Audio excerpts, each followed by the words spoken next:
The Ash, Lutzi and Susie Snackbox. Good news, Suze. Good day, sunshine. I'm walking on sunshine. Whoa, it's starting to feel good. Neighbours of deaf girls who's 6 learn sign language so she can trick-or-treat for the first time. He did the mash. He did the monster mash. The monster mash. This is good. Yeah, last week it was last week was Halloween? Yeah. Okay, yeah. When we went on the boat. This was over in America, Oh, I yeah. think. So for the deaf community, Halloween can be tricky because obviously it's dark, there's masks, you can't do lip reading, interaction's hard. But this year a local community came together for Ada to make her Halloween dream come true. Her mum, Tilly, collaborated with the National Deaf Children's Society to encourage neighbours to learn basic sign language phrases for Halloween, fostering inclusivity for all those with hearing impairments. Very That's cool. Great news. News, Suze. Oh, it's a good one. Fairy tales conjure healthy eating, study says. Salagadoola, metricaboola, bibbidi bobbidi. No, but they used to use fairy tales to teach you about how to be safe. Like, remember the Pied Piper one? And the guy's doing the pipe and everyone follows him and they all get abducted. Yeah. I think that was a lesson to say don't go away with strangers. Or the... What's the message in this one? Oh, Zickety buckety boo. yeah, well, Oh, I don't know. Not sure. Does anyone know what that's about? Just sounds good. I'm digging this song though. Someone should remix this. Eminem should do it. Oh, Yeah. yeah. This is Cinderella, Suze. They're saying this is Cinderella. Is this Cinderella? And so what's the This message? is me home before midnight. Peking duck. Isn't that Yes. right? Yes. Yeah, that's the message for Cinderella. Don't stay out. Nothing good happens after midnight. Come on. Yep. Gotta So be alert. Adam Gilchrist used to say that. How many So- times do we have to On the tell way to you? the bar. Fairy tales with giant beanstalks, magic beans, and pumpkin carriages, that's from Cinderella, can bewitch fussy young eaters into scoffing more fruit and vegetables, according to a study that is led by researchers in Germany. So preschool Seems like an enormous waste of time. Sorry, Preschool the giant kids. beanstalk. preschool kids were told a story of children saving their town from being drained of colour with the help of magic fruit and vegetables. And the researchers found that after just 20 minutes of storytelling, the young listeners were more likely to choose healthy snacks over sweets and biscuits. Oh, wow. See, it works. That's interesting. Good news, Suze. A cute one to finish It works with. in porn too, I think. Unlikely Bond, kitten nursed by dog in Canada. She moves on. What do we got? What a dog? A kitten nursed by a dog in Canada. Oh, yeah. We like these Yeah, types of yeah. shit. A these are good long-time ones. animal foster parent said the recent behaviour of her dog and cat is something she's never witnessed before in her life. This is like the final, good news story of the night on the nightly news. You know, we'll leave you with something magnificent happened at the zoo today. Yeah. Make you feel good. Xiaoping gave birth to another panda. Yeah. Patricia observed her nearly 1-year-old puppy Phoenix nursing a young kitten she had taken in. At first I didn't think much. I just thought she's comforting herself with purring and suckling on her. Yeah. That's what Lutzi does. But sure enough, Yeah. milk was coming out. What? So milk was coming out. Oh. So Phoenix was the 1-year-old puppy and he was Yeah. nursing a young kitten. What was the kitten's name? The kitten's name was... Snickers. Snickers? That'll do. Yeah, Snickers. It is. I'm written in the sheet. I can see it. Jeez. Snickers, and they've since become close friends and they've become inseparable. Probably because Snickers needs Phoenix to live. He's going to eat it one day. That's I'm walking on sunshine. Whoa, it's starting to feel good. The Ash, Lutzi and Susie Snackbox. Now, David, David. the Coldplay concerts continued last night, and I'm hearing reports that you went. Yeah, I heard that too. I'm hearing that you I heard that did too. a fly down Willie on a private jet Jones. PJ. Yeah, on the PJ, jumped out of parachute. Next thing you know, you're watching Chris Martin. Like, can you confirm or deny such an allegation, please? Look, I was, yes. I was at Coldplay. Oh, you were? Oh, there you go. How was it? Yeah. As good as you That expected? was all right. It was good. Well, I'm always bagging home the bush, Yeah. The bush. because I don't like going out there. But I'll tell you what, if there's a reason to go to the bush, it's to see Coldplay. Yeah, well, it lived up to expectations. It's definitely not to watch Penrith and Melbourne Storm in the grand final. I did not do that. I did. And You went out there. I know. Well, I flew to Sydney for that and I stayed at faced the Bondi. bush. Yeah, well, I mean, at least you were seeing Coldplay. Yeah, and Out it was there. as good. Because, I mean, Coldplay still, I mean, leading up to that, Coldplay at Suncorp was probably one of my favourite, at that stage anyway, one of my favourite concert experiences. Did you do the Coldplay concert at the Ent before they were big enough to hit Suncorp Stadium? I can't remember. I don't think so. Yeah, so I really remember that concert as well. I went to the Suncorp one as well, but Well, I'll tell you what they do. The clarity of their concerts is something that I guess Chris Martin's a good singer, obviously, but somehow because you go to gigs. I've been to gigs without even mentioning stadiums. I've been to the same stadiums to watch, say, what the bloody hell is their name? Guns N' Roses. I didn't like that concert. Where did you watch them? I couldn't because it's not about We're the not mentioning stadium. the stadiums. Because I'm saying that you go to the same stadium, you'll hear very clear lyrics and mentioning very the clear stadiums. music, No. and sometimes you'll just hear a noise. Yeah. And Guns N' Roses for me was noise. You couldn't hear Axl Rose. But they're a different type of sound, aren't they? Yeah, but They're Coldplay, you rougher. can hear everything. It was, and again, last night So was what so is that though? smooth. Because when I was at the league grand final last year, I guess it's a totally different system that they must set up. But no, my point was, remember I was saying I couldn't hear Kid Laroi. Well, I think Oh, I think yeah. it's a sound mixer. I couldn't hear it. I think it's sound mixing and everything. There's people actually in charge of that. Sometimes you get good and sometimes you don't. Yeah, they didn't get it right for the kid. They just didn't for the Yeah. crowd. It might have been good on the television, but when you were there, I couldn't hear it. I think the challenge of those sporting games is that you haven't got the same speaker setup as you do for a Taylor Swift or a Coldplay. You're relying on the speakers that, in essence, are there just for sporting Rugby league and games, stuff, and they never. et cetera, et and cetera. stadiums, I think, still is trying to work out the best way. Yeah. On that note, can I just say quickly? I don't know if we've mentioned this before, but Because I want to ask Suze a question about Chris Martin, but yes. Well, I'm just saying, as far as audio in noticed. stadiums, the Sphere are now creating. I know they've got the technology there. I'm not sure if it's been pushed out yet, where it's laser pinpoint audio, where they can essentially point a laser at you, Ashley, and push sound into your brain, so that in theory, if you speak Spanish, they can push Spanish to you, and me sitting next to you, I get the English translation of that. And also within music, they pushing.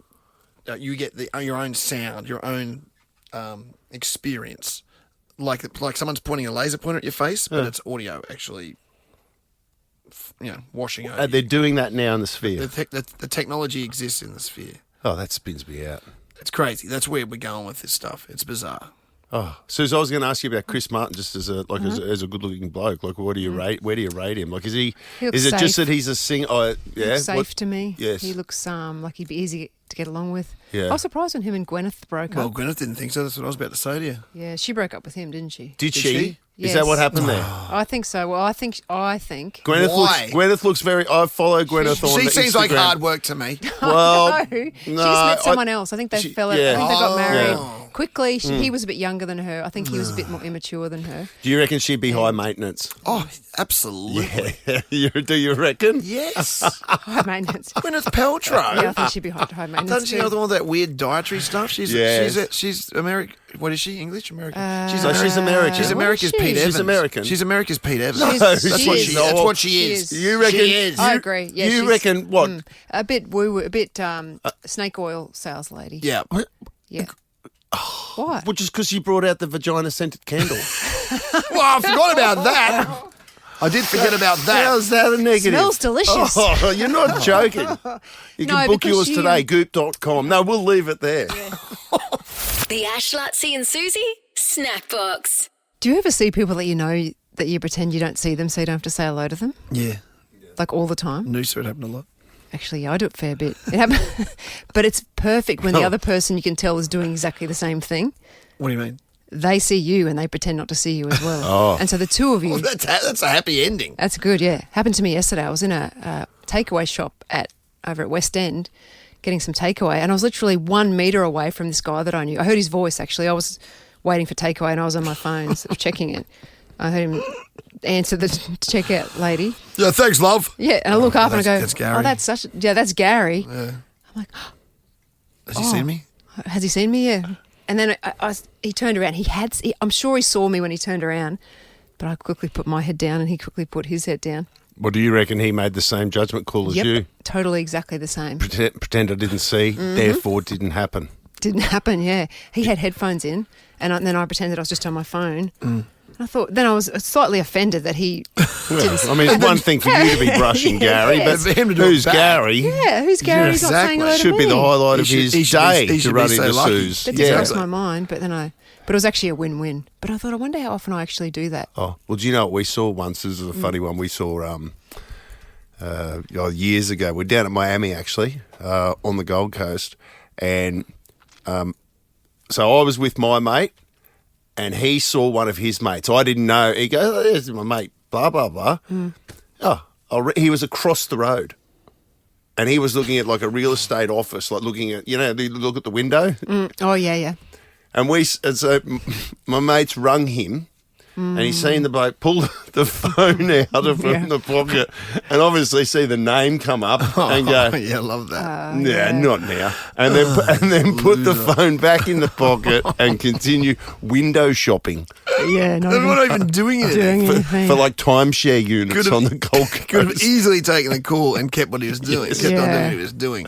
Yeah, We were That's talking- a risk, isn't it? When that happens, when you Yeah. get cold called by someone you don't know very well, haven't seen for a while, and you're in public, they're probably looking at at you. Noosa there could be Tri. eyes on you. It happened to Cliff Particularly at Noosa. at Noosa Tri because Yeah. same thing. You never know who's at Noosa. And Cliff saw it and the name and he thought this. I was there. Were you there when that happened? I think it was, well, I'm presuming it's the same person. Yeah. And he's like, oh, I better answer this because Yeah. he could be looking at me right now because Yeah. I'm pretty sure Because he's you're there. on see, show. Where we were sitting, we were on show. Yeah. Yeah. You know what I mean? Yeah. That's the thing, and he answered it, and the Well, person that's- was on the line. He goes, "Phew." Oh, that's smart. Hey, Cliff, I'm looking at you right now. Yeah. Oh. Jeez, I didn't know you were here. Oh, you here, are you? I was just going to catch up with you. Yeah. Oh God. I had to catch up now because you called me. Yeah. I need to meet at the surf club. But it happened to me as well the other day. brutal. Geez, it all keeps coming up now. But the person was it was a no caller ID. Thank God, because I picked it up. Well, that's a different And that's- story. and I put it back. You're a fool if you answer. I mean, Never you're answer those. dicing with death. It's usually either my sister or it's Sophie Formica. Oh, not a telemarketer? You don't get the telemarketers? No, I don't get telemarketers. Oh, I get the telemarketers No, on I there. don't get If they're them. no namers, I don't pick up, obviously. Yeah. Anyway, all's well that ended well when we both ignored each other and went on our day. The Ash, Lutzi and Susie Snackbox. Hey, Mitch is in here because he went to the opening night recently of that Yelena Dokic film. Yeah. Which I watched the trailer for that. It looks like it's You pretty, like the trailer, right? pretty confronting stuff. Yeah, and Yelena's out sort of promoting that. But is that part of the Brisbane Film It Festival? was, yeah. Yes. It was the closing night, so it's in cinemas as of Closing night, yeah. as of yesterday. Unbreakable, the Yeah. Dokic story. So, they had a whole vast array of movies across the program. But yeah, to close it all out on Sunday, it was at Dendy Cooperoo, and it was huge. They sold out 3 cinemas for it, and I think Really? every other screening across, even like Saturday night, the origin story of SNL, that was the opening night film, that was only a one screen. So this one was huge demand to come along. Yelena was there, the 2 directors, her agent, so all these people that were the sort of spearheads of putting it all together. And it was a pretty huge celebration at the start, but then, obviously you're going in to watch a story that's pretty haunting sort of stuff. Yelena sort of said, she was getting so nervous on the way up. She cried introducing the film and saying that, it's like thanking it was actually a really nice thing. Like everyone else is just sort of saying, no, everyone else is to thank for it. The 2 directors sort of saying it was the other one, and Yelena saying it was her, and a manager that she never believed in the story. But even telling a book was one thing, but putting it onto film where you can only look away so much from what you're supposed to be watching. Oh, yeah. Yeah. That'd be pretty tough. I think there's so much goodwill for her too, Suze, because she burst onto the national stage at such a young age, and she was doing great things in world tennis. But I think for a lot of us, we had no idea. We Yeah. had no idea just what life was actually like for her. Just as a we young knew girl. who he was. Like, you knew who the father was, and we knew he was one of those controlling tennis parents. But I don't think anyone knew the scale of what she was going through. Not her. We knew he was crazy because remember he got thrown out of the New York Open one Yes. year? Yeah. Like, we thought he was just a passionate dad. It wasn't until, like you said, she started commentating. She's actually very liked as a commentator on the yeah, tennis she's good. circuit. And then she started talking about her life because she's a bigger lady now. And she said one of that is from her upbringing and the pressure she had on to perform and to be 100% and to watch her weight and everything when she was a tennis player. But if she has, like you said, everyone loves Yelena Dokic, don't they? Want her to do well, and she's come through it. But harrowing, it'd be harrowing scenes. Does someone play her in it, or is it a fully documentary going back to what? Just docos, yeah. So it's her. It's her story. Yep. Showing pictures of her. Yeah, interviews along the way, and obviously a lot of archival sort of footage. And like you said, stuff that we saw and we thought we knew what the story was. We just thought he was a mad dad, a bit of a mad coach. Like, not a likable character, but it was like, oh, look at him. He's all passion, from the stands screaming out. Oh, he's a madman. He was a bit, something to laugh at. And so you're seeing that now through obviously different lenses, 15, 20 years on. So, I remember where he was chucked out of the tennis thing now. It was because he didn't want to pay a certain price for fish and chips. That's right. Do you remember? Yeah. He said it's too expensive, the fish and chips here. Yeah, he probably had a point on that front. I've been to New York recently. That's the one thing I agree with found, him with. Yeah. I found the food was like fairly expensive What year was compared that? to what I've been used to. Oh, jeez. Early 2000s, maybe? Yeah. I'm trying to remember. And do you reckon, does she still speak to her dad? Well, do where you is think? he now? Or her That was going mum? to be my question. Like, is Damir still around? Yeah, I don't know With any he? of that stuff. They don't touch on that? No. No. No, and I wish I would have caught up with, again, she was so bubbly sort of before, very emotional introducing the film, but she said, as we're in this sort of like private little, sort of setting before we introduced everyone, saying that, they were handing out champagne and things, and she said, I'm actually going to have a champagne tonight. And I'm sort of looking at her like, why is that a big deal? She says, I never drink, but I think tonight I'm gonna celebrate this. They're like 5 years that they've been working on this movie. Wow. She said, so it's just been this long and I 5 can only years. imagine emotionally draining experience. And she said, I'm actually just going to let my hair down tonight and have a drink. So, Well, that'll be worth checking out. So that's in cinemas now. in cinemas right now. Unbreakable, the Yelena Dokic story. So get out there and support it. The Ash, Lutzi and Susie Snackbox. We recorded, myself and Chris Jones from Chris Jones's Courier Mail recorded another ep yesterday of Toward the Games, Brisbane 2032, our award-winning podcast. Speaking, because we spoke to David Crisafulli, the new Premier, earlier in the week, who was vague at best around his wording and terminology around what's going to happen with this stadium or new stadium or what's with the Olympics and Brisbane, the legacy which we're trying to create here with around the Olympic Games and stadiums being built. I've had a chance to listen back to it. I've spoken to people that, including Chris, we talk about on the podcast, which you can check out now, that he's left it open-ended enough at this point. And this is, I guess, a way of explaining to people where we're at and the best we can sort of work out at the moment, is that the Victoria Park new stadium is still very much a possibility. Do you think? Despite the wording where it seemed quite negative, what Crisafulli was saying the other day, he hasn't. He's left it the door ajar enough, I believe, that people like Adrian Schrinner, the Lord Mayor, who's vehemently pushing Vic Park as the option. Didn't Shrindog walk back his concerns about the Gabba? Didn't I see something about that Shrindog has walked that back? Because he said it basically just needs to be condemned, but then... Well, he's basically said there's too much disruption and then to cricket and to AFL with the And the Gabba traffic. and Imagine the traffic traffic. and things like that. I mean... In school. I don't know any expert at this point that's said anything other than the answer is a new inner city stadium. So I think they've just got to work out a way. What's going to happen, I'd say, between now and Christmas and into January is that the experts and people like Schrinner and the other people that are playing important roles in this have to convince David Crisafulli that this independent authority needs to have a completely open opportunity to do whatever they want. Yeah. They can't limit or constrain or whatever the parameters of that independent inquiry. We can't say, okay, don't even look at new stadiums. We're just going to look at a much smaller, which is the Gabba. That's the only other option. But didn't Crisafulli say exactly that? No new stadiums? And didn't he back that up He the said, other day in here? he said he's not going to do anything he said he wouldn't do before the election. Well, that was no new stadium. So therefore he's saying no new stadiums.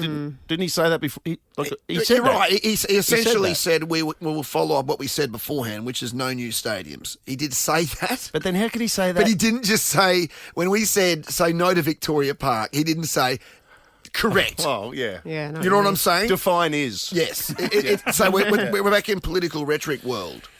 But because the other thing If is I was a betting man, I would still suggest at this point that Vic that Park's Vic Park is you? the answer. I'd bet on Well, Gabba if I had to make a bet now, because they're running out of time to build a whole new stadium too. Remember that? Like Sydney did get it 7 years before, but they'd already half built Sydney Stadium. I'm pretty sure Had before they? that point. Had they? I'm pretty sure it was in the works. I'll tell you one thing that's happening in the industry right now. Apparently, there's pegs being put down at Vic Park. Oh, okay. If you go out to Vic Park today, there's pegs. That's in for the our ground. slip and slide. We're doing that at the start of next year. That has come to me from various sources. Well, they're going to have that to do there's pegs something. in the ground at Vic Park right now. Look, I live on the Gold Coast, mate. I live around Surfers Paradise. I see how long it takes to build these high-rise units. Oh, 100%. Like, they've got to be organised. They've got to go through all the approval. They've got to get the workforce. They've got to get... There's so much logistics that goes into it. And I know that we've still got 7 years, but remember when we used to go, we've got 12 years. Yep. Like, we're going to be so on top of Yeah, it. yeah. And 1993 was a different time to be building than it is now. Yeah. Like Yeah. somehow things take a lot longer than they did 30 years ago. That's just the way it is. But anyway, So check out the podcast. check the podcast out because Chris Jones makes more sense than I do. The Ash, Lutzi and Susie Snackbox.